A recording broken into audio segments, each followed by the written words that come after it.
Now, you work in marketing. What are you doing at St Osyth today? What's going on? Oh, I was blessed to be at the unveiling of the Earl of Rochford's beautifully restored 18th century coat of arms that is in pride of place back in its prominent position on the gatehouse that's been restored there. Okay, so what work went into that then at the Priory? Well, I was chatting actually to the craftsman Paul Wilson this morning. Honestly, it's just an amazing story. The last time it was touched at all was actually in 1908, because you can see the signatures on the back.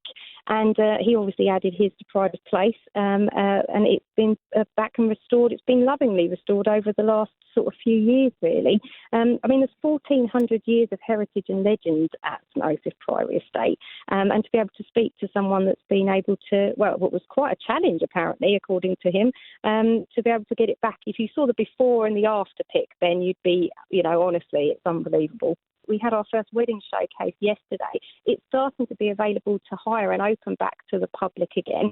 We've had our own first wedding bookings in the summer of this year. There's winter availability for hire for Christmas parties. It really is, all of that work and fruition is really coming into play now. It's shaped so much of the estate that you see. This expansive programme of improvements is really starting to benefit everybody now.